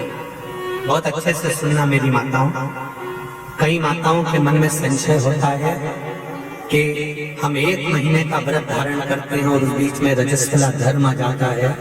वो रजस्वला धर्म आता है तो हमारे महीने भर का नियम का क्या होता है। इस प्रसंग को थोड़ा ध्यान से सुनना, बार बार ये प्रसंग नहीं मिलेगा और पहले भी कथाओं में ये प्रसंग नहीं आया। आज भीखन गांव की हरिहर शिव महापुराण में ये प्रसंग आया है, तो जितने लोग आस्था पर सुन रहे हैं, जितने फेसबुक यूट्यूब पर सुन रहे हैं, इस प्रसंग को थोड़ा ध्यान से सुनना मेरी माता।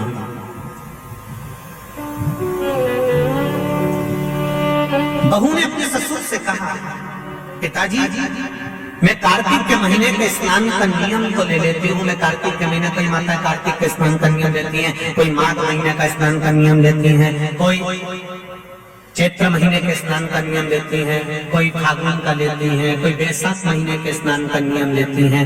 कई माताओं की आदत रहती है, कई पुरुषों की आदत रहती है कि मैं 1 महीने तक कार्तिक का स्नान करूंगी। पर वो कार्तिक के स्नान में कुछ दिन ऐसे आ जाते हैं कि उसमें रजस्वला धर्म आ जाता है।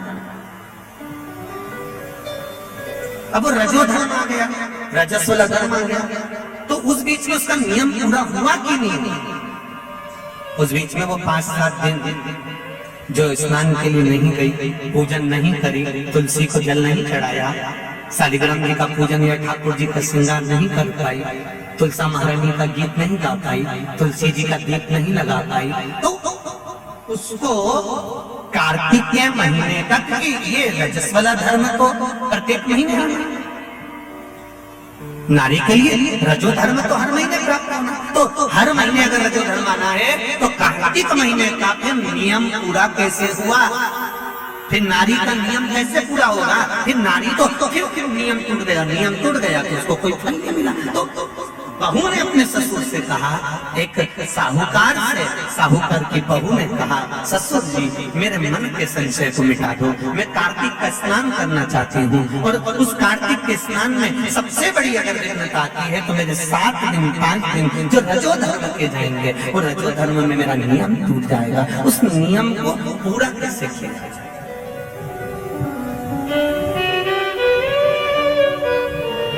वो नियम पूरा कैसे होगा? कार्तिक के महीने का स्नान करने वाले जरा ध्यान देंगे, चाहे वैशाख स्नान करें चाहे माघ का स्नान करें, मेरी माताओं का रजो धर्म 7 दिन 1 महीने के अंदर आ ही जाता और आया तो वो नियम टूटा। उस नियम को पूर्ण कैसे करा?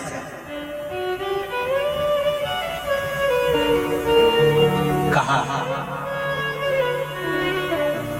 साहूकार ने कहा कि बहू मैं इतना विद्वान तो नहीं हूं, ज्ञानी तो नहीं हूं, पर मैं मेरे गुरु से इस बात को स्मरण कर कर अब बहू को कार्तिक का महीना आ रहा है, कार्तिक के महीने का उसको इंतजार था, वो इंतजार में बैठी है। मात्र कार्तिक आने में 8 दिन बचे थे। अब देखिएगा जरा आप में और उस बहू में क्या अंतर है। कार्तिक के महीने आने में 8 दिन बचते हैं तो आप कुताई चालू कर देते हैं। बोलो सही है कि गलत है? कार्तिक आने में, दिवाली आने में जब 8-15 दिन रहते हैं तब तुम कुताई चालू कर देती है, सफाई चालू कर देती है, ये काम चालू कर देती है, वो काम चालू कर देती है। सारे काम तुम्हारे कार्तिक का महीना आने के समय पर चालू हो जाता है। और बहू सफाई नहीं पूछ रही, साफ सफाई पर ध्यान दे रही है, पर ऐसा नहीं कि साफ सफाई नहीं कर रही, पर उसका ध्यान वही कार्तिक के महीने के स्नान में लगा हुआ है। आज बहू 8 दिन बचे और बहू का भोजन छूट गया, उसका भोजन नहीं, भाई नहीं अंदर जाए। किसी चीज को पाने की जब तमन्ना होती है ना तो खाना पीना छूट जाता है। ये नागेश्वर मंदिर महिला मंडल से पूछ लीजिए, जब तक कथा चालू नहीं हुई होगी तब तक इस महिला मंडल से और इनके जितने जजमान हैं उनकी धर्म पत्नियों से और जजमान से, चाहे वो मुख्य यजमान हो चाहे जो भी हो, उनसे पूछना जब तक कथा चालू नहीं हुई होगी तब तक इनको रात भर नींद नहीं आ रही होगी, इनका बीपी ऊंचा नीचा हो गया होगा। निश्चित। पर कथा चालू हो गई और पहला दिन जब कथा का हो गया तब ऐसी सोई होगी कि राम अब सुकून मिला कि कथा चालू, कथा बहू की नींद चली गई, उसको भोजन नहीं मिला, नींद गई, भोजन भाया, बड़ी दुखी। साहूकार को कोई मिला या ना मिला, इस बहू की आंख का अश्रु तुलसी के क्यारे के पास गिर गया। तुलसी के क्यारे के पास आंसू गिरा, अश्रु गिरा। एक बात बहुत ध्यान देना, मेरे एक निवेदन करना चाहूंगा इस व्यासपीठ से। शादी की जल्दबाजी में 2 जगह पर दिया लगाना कभी नहीं भूलना चाहिए। शादी की जल्दबाजी में 2 जगह पर दिया लगाना कभी नहीं भूलना चाहिए। एक, कन्या विवाह कर जब अपने पिता के घर से जा रही हो तो तुलसी के क्यारे में दिए के अंदर फुल घी भरकर दिया लगाकर अवश्य जाना चाहिए, तो बाप के घर में लक्ष्मी की कमी नहीं आती है। दूसरा दिन, लड़की डोली में बैठकर, गाड़ी में बैठकर जब ससुराल में पहुंचे, ससुराल की दहली में जब वो पांव रखे अंदर घर में, घर के अंदर सबसे पहले तुलसी के क्यारे के पास बहू को ले जाना चाहिए और मिट्टी का दिया पूरा घी से भरा हो और वहां पर दीप बहू के हाथ से लगवाना चाहिए। उसका कारण होता है ससुर के घर में कभी संपदा की कमी नहीं आती। ये दो जगह घृत भरे हुए दीप की महत्वता कही गई है। और हम इतने विचित्र हैं कि महिला संगीत के चक्कर में, माता पूजन के चक्कर में, सारे फंक्शन के चक्कर में, मेहंदी और हल्दी के चक्कर में हम जब घर के भगवान को ही भूल जाते हैं तो दिया कौन याद करेगा? बोलो सही है कि गलत है? घर के भगवान को भूल जाते हैं महिला संगीत के चक्कर में। हम थोड़ा सा घर के चक्कर में भगवान को भूल जाते हैं कि हमारे यहाँ मेहंदी हो रही है, हमने भगवान को बिठाया मेहंदी में। हमारे यहाँ हल्दी का कार्यक्रम हो रहा है, भगवान को बिठाया हल्दी के कार्यक्रम। महिला संगीत में भगवान का सोफा लगाया तुमने, एक सिंहासन रखा भगवान का, तुम सब तो बैठे थे, भगवान के लिए एक जगह रखो कि भगवान मेरे घर का यहाँ बैठेगा, वो देखेगा, उसको बिठाओ। नहीं, तो हम दिया कहाँ याद रखते? और नियम बनाना। लेकिन गांव की इस पावन धरा से जितने लोग आस्था चैनल पर कथा सुन रहे हैं, जितने फेसबुक यूट्यूब पर कथा सुन रहे हैं, एक नियम बनाओ कि घर से बेटी ससुराल कर जब विदा हो रही हो तो पहले घृत का भरा हुआ दीप तुलसा महारानी में लगा होना चाहिए। और जब बहू घर में प्रवेश कर रही हो तब माटी के दिए में घी भरा हुआ और वो घृत भरा हुआ दिया तुलसा महारानी को लगना चाहिए। न बाप के घर में पैसे की कमी होगी, न ससुर के घर में कमी होगी, संपदा बढ़ेगी। पर दिया कैसा होना चाहिए? उसमें घृत पूर्ण, भले घी झलक रहा चले पर घी खाली नहीं होना चाहिए, घृत की पूर्ण।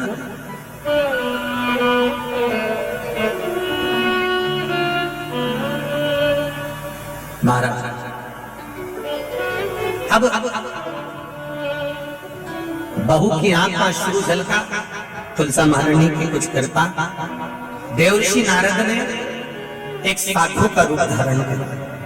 साधु का रूप धारण करता देवर्षि नारद जिस मार्ग से साहूकार जा रहा था उसी मार्ग पर एक वृक्ष के नीचे जाकर बैठ गए। वृक्ष के नीचे बैठे और बैठे ही साहूकार ने देखा कि बहुत पहुंचे हुए बाबा लग रहे हैं, चंदन का तिलक लगा है, कंधन पर यज्ञ पवित्र पड़ा हुआ है, बड़ी बड़ी जटा झूठ है, मुख पर कुछ तेज पुंज है, बड़ा प्रकाश दिख रहा है, रुद्राक्ष की गले में माला पड़ी हुई है, हाथ में तुलसी की माला धरी हुई है। और साहूकार ने जाकर हाथ जोड़कर निवेदन करा, बाबा जी, ओ बाबा जी, मेरे मन के संशय को मिटा दीजिए। बाबा जी ने पूछा क्या बात है बाबा? साहूकार जी बोले मेरे बहू के मन का संशय है। नारी जब कार्तिक के महीने का स्नान करती है या माघ महीने का स्नान करती है या वैशाख महीने का स्नान करती है या चैत्र महीने का स्नान करती है, नारी जब पूर्ण एक महीने का स्नान करती है तो बीच में जो रजस वाला धर्म आ जाता है, नारी 5 दिन 7 दिन जो काम नहीं कर पाती है वो रजो धर्म के समय पर, रजस वाला धर्म के समय पर उसका 1 महीने का नियम खंडित हो जाता है। तो वो खंडित हुआ नियम पूर्ण कैसे हो उसका वर्णन आप मुझे बता दीजिए। वो नियम मुझे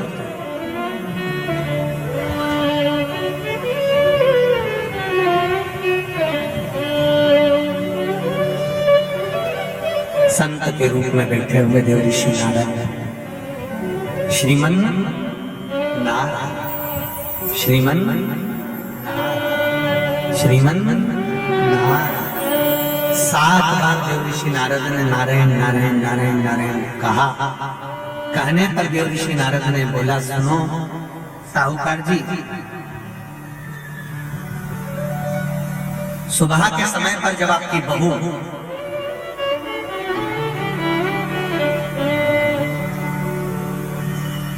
मंदिर की ओर जाए तो उसको इस मार्ग की ओर लेकर आना। मैं आपको ज्ञान उपदेश दूंगा और वो ज्ञान उपदेश आप बहू को श्रेष्ठ दे पाए ना दे पाए, वो बहू सम्मुख में बैठकर सुनेगी तो उसको प्राप्त होगा। ये देखो वही कथा आ गई। आप खाओगे आपका पेट भराएगा, आप सुनोगे आपका कल्याण होगा। बेटों बेटियों को लेकर आओ, बहुओं को लेकर आओ, बच्चों को लेकर आओ, उनके सुनने से उनका लाभ, उनका साहूकार घर गए, बहू से कहा बेटा एक संत अपने गांव में आए हुए हैं और वृक्ष के नीचे बैठे हुए हैं, चलो आप चलकर उनसे अपने प्रश्न को कर लो। बहू ने भगवान का नाम लिया, स्मरण करती हुई बहू पहुंची और बहू ने जाकर तुरंत हाथ जोड़कर निवेदन किया, बाबा जी 1 महीने तक नारी कार्तिक का स्नान करती है, 1 महीने तक नारी माघ का स्नान करती है, 1 महीने तक नारी वैशाख का स्नान करती है, 1 महीने तक नारी चैत्र का स्नान करती है, बीच में अधिक मास का स्नान करती है। उस बीच में नारी का जो रजो धर्म आ जाता है, रजस्वला धर्म आ जाता है, उस समय पर नारी का जो करा हुआ व्रत है 1 महीने का वो खंडित हो जाता है। उस व्रत की पूर्णता कैसे मानी जाए? तो उस समय पर देवर्षि नारद संत के वेश में थे। उन्होंने कहा कि बहू एक काम करो पुत्री, कार्तिक महीने के पीछे के जो 5 दिन 7 दिन पचवीगन के होते हैं, अगर नारी का रजस्वला धर्म बीच में आ जाता है तो पीछे के 5-7 दिन में से अगर एक दिन नारी ब्रह्म मुहूर्त का स्नान कर कर, सुबह का स्नान कर कर तुलसी में दीप प्रज्वलित कर देती है तो उसके बीच का जो खंडित भाग है वो समाप्त हो जाता है। उसे पूर्ण फल की प्राप्ति। अब फिर सुन लीजिए अच्छे से, अगर मान लो वो 5 बीघन में ही नारी का जो धर्म आ गया तो बहुत बहुत ध्यान से सुनना, ये कथा हरिहर महापुराण की कथा जो बीघन गांव वालों को मिली है संपूर्ण विश्व के कल्याण के लिए। बहुत ध्यान देना, हर नारी का प्रश्न है, प्रत्येक नारी के प्रश्न ये सम्मुख में रहता है। मान लो आपने कहा कि रजो धर्म आ गया मध्य में तो आप पीछे के 5 दिन स्नान करो, वो 5 दिन में अगर रजो धर्म आ गया फिर शिव महापुराण की कथा कहती है, घर में रहने वाली कोई कुंवारी कन्या, घर में रहने वाला कोई पुत्र, घर में रहने वाला पति, घर में रहने वाली सास, घर में रहने वाली कोई सौभाग्यवती नारी, जेठानी, ननद, देवरानी या घर में रहने वाला कोई पुरुष अगर बाहर स्नान करने नहीं भी जा सकता, ब्रह्म मुहूर्त में प्रातः के समय पर यदि तुलसी में एक दीप और एक संध्या के समय पर दीप लगा देता है तो भी नारी का नियम पूर्ण हो जाता है। वो नियम खंडित, नियम खंडित क्या 5 दिन के स्नान का फल है? हाँ, और तुझे मौका मिलेगा तो तुझे समझ में आएगा। देवर्षि नारद ने बस इतना कहा, उसका फल क्या है तुझे मौका मिलेगा जब मालूम पड़ेगा। तब बहू को समझ में नहीं आया कि आखिर सब क्या कहा। देवर्षि नारद कहकर चले गए। साहूकार की बहू रोज प्रातः का कार्तिक का स्नान करने लगी। कार्तिक का स्नान रोज बहू करती, रोज ब्रह्म मुहूर्त में स्नान कर आती। बहू को नहीं मालूम कि नगर के राजा का लड़का युवराज अपनी पत्नी के साथ स्नान करने आता। राजा और रानी भी स्नान करने आते हैं, युवराज अपनी धर्मपत्नी के साथ स्नान करने आता है। आज युवराज को बड़ा बुरा लगा। युवराज ने देखा कि मैं घाट पर नहाने के लिए आता हूँ पर ये घाट गीला कैसे हो जाता है? मतलब मेरे स्नान के पहले कोई स्नान कर रहा है, मेरे स्नान के पहले कोई स्नान कर रहा है, मुझे ऐसा लगता है जरूर कोई ना कोई आता है। युवराज ने, राजा ने अपने नगर के सैनिकों से बोला, पता लगाओ कि सुबह स्नान करने कौन आता है। सैनिक लगते, उससे पहले ही साहूकार की बहू स्नान कर कर चली जाती। दिखाई नहीं दिया, समझ नहीं आया। आखिरी के 7 दिन बचे थे, 8 दिन बचे थे। राजा के दूत ने फिर युवराज ने कहा, मुझे पता लगा कर बताओ कि मेरे स्नान के पहले कौन स्नान करता है, घाट को गीला कौन कर देता है। क्रोध में आकर कहा, मालूम नहीं पड़ पाया। एक दिन रानी को, इस साहूकार की बहू को मालूम पड़ा कि युवराज मेरा पता कर रहा है, मेरा पीछा कर रहा है। तो बहू ने तुरंत सुबह जल्दी स्नान करा और भागी। भागते समय उसके गले की माला और पांव की एक मोजड़ी छूट गई। माला और मोजड़ी छूट गई। माला मोजड़ी छूटी, चली। राजा को वो माला मोजड़ी मिल गई। उसने मन में विचार करा, मोजड़ी इतनी सुंदर, माला इतनी सुंदर, तो जो इसको पहनती होगी वो कितनी सुंदर होगी। राजा ने अपने दूतों से कहा, जाओ, जिसकी ये मोजड़ी और माला है इतनी सुंदर है तो वह नारी कितनी सुंदर होगी, उसको 5 रात्रि मेरे पास में लेकर आ, उसको मैं 5 रात्रि अपने यहाँ रखूंगा। शब्द सुना, खबर पूरे गांव में लग गई। साहूकार की बहू के कानों में भी शब्द पहुंच गए। कार्तिक का महीना चल रहा था तो बहू ने भी कह दिया, मैं राजा के यहाँ पर 5 रात्रि रहने को तैयार हूं, पर शर्त मेरी एक है, ब्रह्म मुहूर्त का स्नान करते हुए अगर राजा मेरे को मुख देख लेगा तो मैं उसमें रह लूंगी। सुबह का कार्तिक का स्नान कर कर जब मैं निकल रही हूँ और राजा का पुत्र मुझे देख ले तो मैं रहने को तैयार हूँ, नहीं तो मैं नहीं रह सकती। राजा ने अभी एक पक्षी जो पाला हुआ पक्षी था उस पक्षी को पेड़ पर बिठा दिया और कहा, जैसे ही रानी स्नान करने आए उसी समय पर तू बोल देना, मैं दौड़ कर आ जाऊंगा और इस रानी इस साहूकारनी का दर्शन कर लूंगा। जब साहूकारनी सुबह के समय पर स्नान करने चली तो देहली पर द्वार को छोड़ते समय प्रणाम करते हुए कहती है, हमारे भारत की सभ्यता, भारत की भूमि की संस्कृति, पहले की माताएं जब मायके से ससुराल जाती थी या ससुराल से मायके आती थी तो जिस तांगे में, जिस गाड़ी में, जिस बस में, जिस टैक्सी में भी बैठती थी उसके भी पांव पड़ती थी, उसको भी प्रणाम करती थी। बोलो भी जी सही है कि गलत? ये भारत की सभ्यता है, ये भारत का संस्कार है, ये भारत की भूमि की मर्यादा है। जिस भूमि पर से जा रही, ससुराल से मायके जाएगी तो जिस बस में जाती थी उसके पांव पड़ती थी, बैलगाड़ी में जाए, टांगा गाड़ी में जाए, घोड़ा गाड़ी में जाए, उसके पांव पड़ती थी। घर से निकलते समय प्रणाम कर कर जाती। उसने अपने द्वार को प्रणाम किया और द्वार प्रणाम कर कर जा रही है और कहती हुई जा रही है, हे तुलसा महारानी, हे गंगा मैया, हे दामोदर भगवान, ऐसी कृपा करना मैं स्नान कर कर जाऊं तो राजा के लड़का नींद में भरचक सो जाए, ऐसी कृपा कर देना। तोता बोलता रहा, राजा का लड़का सोता रहा। पहला दिन निकल गया। दूसरे दिन राजा के लड़के के मन में प्रश्न आया कि मेरे तोते से पूछो, क्यों रे तोता, क्या वो साहूकार की बहू नहीं आई थी? आई थी, स्नान करके गई, तो मैं जग नहीं पाया। उसने विचार करा, कुछ ऐसा काम करता हूँ, पुड़िया में लेकर बैठ गया मिर्ची, रात्रि को डाल ली आंख में, रात भर नींद नहीं आएगी। साहूकार ने फिर चली, द्वार को छोड़कर प्रणाम करा, दरवाजे को प्रणाम कर कर, द्वार को पूजन कर कर, जब प्रणाम कर कर चली तो निवेदन कर कर चली, हे द्वार देवता, राजा के लड़के को सुना देना। ये स्कंद पुराण की बात शिव महापुराण में भी लिखी गई। पशुपति व्रत में एक नियम है, जब मंदिर में दिया लगा कर जाते हो तो घर के दरवाजे के राइट सीधे हाथ पर दिया लगाते हो। बोलो सही है? सीधे हाथ पे दिया लगाने का महत्व क्यों है? क्योंकि हम मंदिर से चलकर जब आते हैं, अपने घर के सीधे हाथ की ओर जब दिया लगाते हैं तो भगवान से निवेदन करते हैं कि मेरा ये द्वार है और आपके भरोसे पर है, आपको संभालना। एक पत्र आया है, उसको देखिए।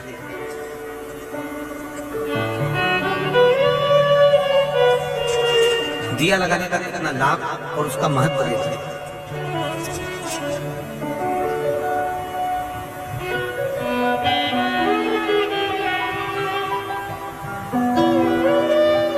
मेरा नाम सरला सेठिया है, मैं मध्य प्रदेश में खेतिया से आई हूँ। कहीं बैठी हूँ तो हाथ हिलाइएगा, कहीं बैठी हूँ तो दोनों हाथ अवश्य हिलाइएगा, जहाँ कहीं भी बैठी हूँ। अच्छा, आप उधर हैं, दोनों हाथ हिला दीजिए। श्री शिवाय नमस्ते, श्री शिवाय नमस्ते। मेरा नाम सरला सेठिया है, मैं मध्य प्रदेश के खेतिया से आई हूँ। 2021 में मेरे पति की तबीयत अचानक बहुत खराब हो गई थी, तो हम उन्हें अस्पताल लेकर गए। डॉक्टर ने रिपोर्ट निकाली और बताया कि इनकी किडनी में 14% ही काम कर रही है किडनी। डॉक्टर ने दवाई दी और 1 साल तक दवाइयां चलने का बोला। और फिर एक दिन मेरे पति की तबीयत वापस अचानक बहुत ज्यादा खराब हो गई। हम उन्हें तुरंत अस्पताल लेकर गए तो डॉक्टर ने बताया कि उनकी किडनी काम करना बिल्कुल बंद कर दी है। हफ्ते में 2 बार डायलिसिस चालू करना पड़ा। हफ्ते में 2 बार जैसे डायलिसिस करना पड़ेगा, हम उनको हफ्ते में 2 बार डायलिसिस करवाने अस्पताल ले जाने लगे, किंतु उनके स्वास्थ्य में कोई बदलाव नहीं आया। डायलिसिस तो चालू हो गया पर बदलाव नहीं आ पाया। जब उनके स्वास्थ्य में बदलाव नहीं आया, फिर मैंने भगवान शिव के 5 पशुपति व्रत करना प्रारंभ कर। 5 पशुपति व्रत करते करते मैंने नियम बनाया कि मैं सीहोर जाऊंगी और रुद्राक्ष लेकर आऊंगा।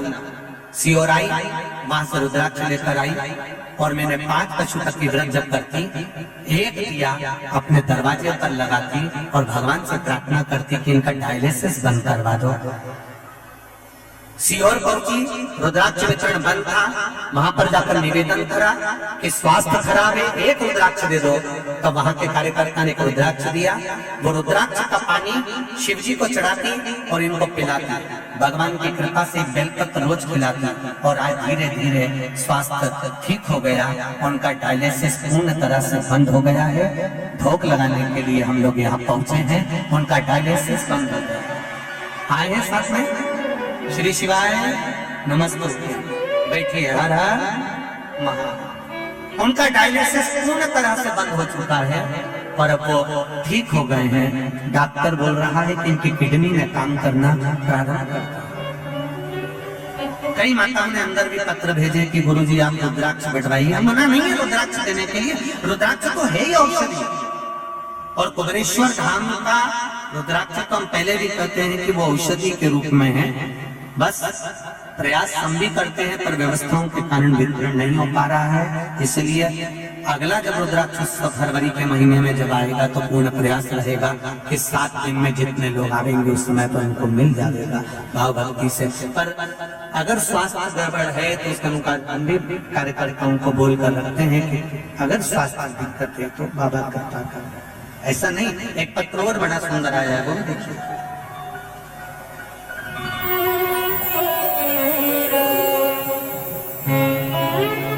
लड़के का फोटो भी लगाया उन्होंने, देखिए। फोटो में कैमरे वाले से कहूंगा कि इस बालक का फोटो भी अवश्य दिखाएं। राजकुमारी सिसोदिया, छोगांव माखन, खंडवा से आई है। कहीं बैठी हो तो हाथ हिलाइएगा। आती हैं, दोनों हाथ हिला दो। श्री शिवाय नमस्ते। गुरु जी मैं क्या वर्णन करूं। 26 तारीख को उस दिन मेरे बेटा लक्की सिसोदिया जो पूजा की तैयारी कर रहा था, अचानक उसके पांव हाथ पूरे तरह से बंद हो गए थे काम करना। उसे वेंटिलेटर पर रखा गया। 6 घंटों में वो वेंटिलेटर पर चला गया। मेरी सास ने कहा कि महादेव सब ठीक करेंगे, तुम चिंता मत करो, भगवान शिव का पूजन करो। उस समय पर ऑनलाइन आप पूजन करा रहे थे शंकर भगवान का, और मैंने बेटा वेंटिलेटर पर पड़ा हुआ था, उसका फोटो भी मैंने भेजा है। और मैंने भगवान शंकर का पूजन करना प्रारंभ करा। हमने शंकर जी का पूजन कर कर शिव जी का चढ़ाया हुआ अभिषेक का जल ले जाकर वेंटिलेटर पर सोए हुए बेटे के हृदय पर, शरीर पर लगाना प्रारंभ करा। गुरुदेव डॉक्टर ने इसको एक बीमारी GBS वायरस के नाम से जानलेवा बीमारी बता दी थी। बाबा की कृपा से हमने, डॉक्टर कह रहा था ये 6 महीने तक वेंटिलेटर से नहीं उठेगा और 2 साल तक चल नहीं पाएगा। गुरुदेव आपने जो अभिषेक करवाया था, उस अभिषेक के जल से मेरे बेटे के शरीर पर लगाया तो दूसरे दिन ही उसको आराम लग गया और मेरा बेटा चलना भी प्रारंभ कर दिया। उसकी सारी जांचें अच्छी आई है। ये फोटो भी लगाया है और पत्र भी। बेटी बहन श्री शिवाय नमस्ते। ये शिव है बहुत बड़ी दया। बहू ने नियम ले लिया कि दिया लगाने से पहले बहू जाती सुबह प्रणाम करती द्वार को, और द्वार को प्रणाम करने के बाद वहां से निवेदन कर कर जाती है, दरवाजे पर से प्रणाम कर कर जाती है। आपसे भी निवेदन है जितने लोग कथा सुन रहे हो, जब कथा पूरी हो जाया करे, कथा की आरती हो जाए, जब यहाँ से उठ कर जाओ तो बैठी हुई जगह को प्रणाम कर कर जाना और निवेदन कर कर जाना कि मैंने तेरे भरोसे पर कथा सुनी है भोलेनाथ। मैंने सुना है तू कंकर शंकर के रूप में शिव महापुराण में रहता है। मेरी मन की कामना पूर्ण करना। ये बाबा से निवेदन, जैसे आरती हो, आरती के बाद में आप लोग अपना द्वार जाओ, अपने घर जाओ तो उसको प्रणाम कर और उसको कहकर जाओ, मेरा देवाधिदेव महादेव, मैं मेरे घर जा रही हूँ, तेरी कृपा होगी, मैं जानती हूँ कि मेरा भंडार तू भरेगा, कोई दूसरा नहीं। भक्ति तू देगा, मुक्ति तू देगा, शक्ति तू देगा। उसको निवेदन कर, प्रणाम कर महाराज। दूसरे दिन उसने मिर्ची डाली राजकुमार ने, तो भी उसकी नींद लग गई। तीसरे दिन उसने अपने शरीर पर कट लगा लिया कि उसकी जलन होगी तो नींद नहीं आएगी, मालूम पड़े तो भी नींद आ गई। चौथे दिन उसने आगी जलाकर बैठ गया तो भी नींद आ गई। पांचवें दिन भी उसको नींद आ गई। 5 दिन तक उस साहूकारनी का मुख नहीं दिखा। राजकुमार घर चले गया, गुस्से में लाल हो गया, शरीर में कोई रोग हो गया, शरीर कोड़ी हो गया, टपकने लगा, खाल गलकर गिरने लगी। राजा को चिंता लग गई, मेरा इकलौता लड़का और उसके शरीर की काया बिगड़ गई, उसकी काया समाप्त। साहूकार की बहू को नहीं मालूम, साहूकार की बहू तो अपनी भक्ति में, अपने स्मरण में, अपने आनंद में लगी हुई थी, उसको मतलब नहीं, वो तो अपनी अलमस्तता में, अपनी मस्ती में लगी, अपने भजन में। 5 दिन जो मिले हैं भगवान की भक्ति के, उसमें डूबी हुई है, उसे कोई मतलब लगी हुई।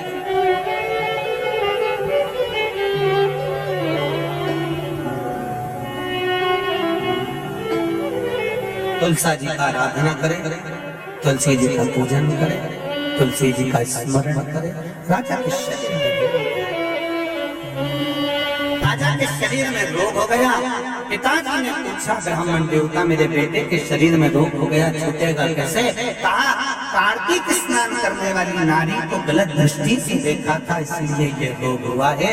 शिव महापुराण की कथा कहती है, कोई गंगा, नर्मदा, सरयू तीर्थ में कोई स्नान कर रहा हो, कोई नारी स्नान कर रही हो, उसको गलत दृष्टि से कभी ना देखें, शरीर में रोग भारी हो जाता है। राजा के शरीर का रोग कैसे मिटेगा? तो कहा, जिस नारी को गलत दृष्टि से देखा है, जब वो कार्तिक का स्नान कर कर उसके स्नान का जल जो बह कर आए, वही जल शरीर पर डाला जाए तो रोग मुक्त हो जाता है। राजा ने वही करवाया। पूछा, साहूकार की बहू जहाँ स्नान करती थी, उसका जो पानी आता, उस पानी से राजा के पुत्र के शरीर पर छिटा जाता। धीरे धीरे रोग मुक्त हो गया और राजा का पुत्र ठीक हो गया। शिव पुराण कहती है, राजा के लड़के ने चरणों को नमन करते हुए पूछा कि मुझे कार्तिक का लाभ कैसे प्राप्त होगा? कहा, पूरे कार्तिक के महीने में अगर स्नान न कर पाओ तो वैकुंठ चतुर्दशी का दिन एक ऐसा होता है, शायद 6 तारीख की होना चाहिए। कितनी तारीख है? 6 नवंबर की है। हाँ, 6 नवंबर को है वैकुंठ चतुर्दशी। वैकुंठ चतुर्दशी का अगर स्नान कोई भूल से भी आनंद के साथ में, भगवान की भक्ति के साथ, और आप लोगों को तो बहुत बहुत साधुवाद कराया, हरिहर मिलन का दर्शन